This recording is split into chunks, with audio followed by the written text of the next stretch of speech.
কি অবস্থা? কেমন আছেন সবাই? আলহামদুলিল্লাহ, হয়ে গেল স্বপ্নের বাইক। ধন্যবাদ জানাই আমার সহধর্মিণীকে এত সুন্দর একটা গিফট আমাকে করার জন্য। অবশ্যই এই এই জিক্সার মনোটনটা আমার একমাত্র ছেলেরও খুব পছন্দের, পাশাপাশি আমারও পছন্দের বলতে পারেন। তবে আসলে আমরা তো এতটা খুব বিলাসী জীবনযাপন করি না, যেহেতু আমরা সীমিত আয়ের মানুষ।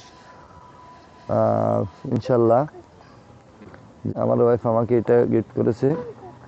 ধন্যবাদ জানাই আমি আমার ওয়াইফকে। আমার ওয়াইফকে। আসলে নিজেরও স্বপ্নটা পূরণ হলো, সাথে আমার একমাত্র ছেলের ওর বিশাল একটা পছন্দের জিনিস। যাক, ওর কালার সব মিলিয়ে খুব পছন্দ হয়েছে। অসংখ্য ধন্যবাদ আমার সহধর্মিণীকে। থাকো না ভাইয়া, এই ভাইয়া কথা বলতেছি, দেখো এই যে টাটা দাও, এই যে টাটা দাও। এটা আমার ভাইয়া। আমার ভাইয়া খুব, মানে ভাইয়া ছাড়া কিছু বোঝে না, এজন্য ভাইয়ের সাথে থাকবেই।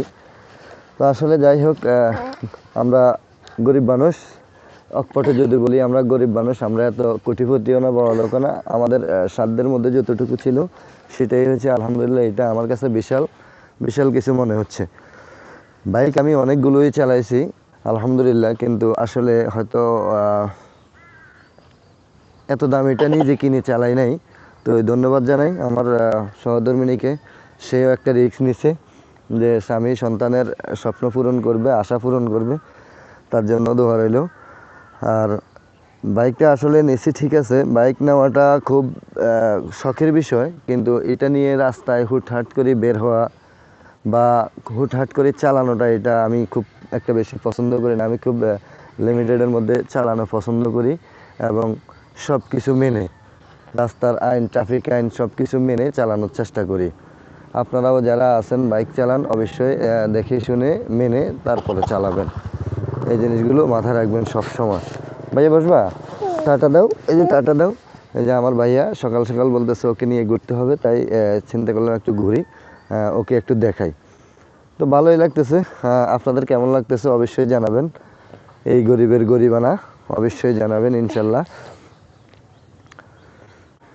সত্যি আসলে এমন একটা জায়গায় দাঁড়াইছি, দেখেন গ্রামের যে আসলে যে এত সুন্দর দৃশ্যগুলো, যদি তালের দিন আসতো না, এই যে এগুলো কিন্তু তাল গাছ, এই যে রাস্তার পাশে সারি সারি তাল গাছ, এখন অতটা একটা বেশি দেখা যায় না। আগে আমার চাচা দাদারা এগুলো সবসময় লাগাইতো, আমরা দেখতাম। এখন কিন্তু লাগানোর কেউ নেই, কাটার লোক আছে এবং নষ্টানোর কেউ নেই। অসাধারণ, মানে কি বলবো, আমার কাছে খুবই ভালো লাগে। আপনারাও যারা শহর থেকে গ্রামে আসবেন, মাঝে মাঝে এরকম হুট করে রাস্তার পাশে দাঁড়িয়ে একটা ভিডিওর মাধ্যমে সবাইকে দেখাবেন। আসলে গ্রামের প্রতিটা জিনিস, রাস্তার পাশের প্রতিটা জিনিস একদম অসাধারণ হয় যদি আপনার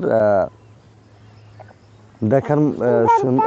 তো ঠিক আছে, সবাই ভালো থাকবেন ইনশাল্লাহ। যদি ভালো লাগে ছড়িয়ে দিবেন সবাইকে। আসসালামু আলাইকুম।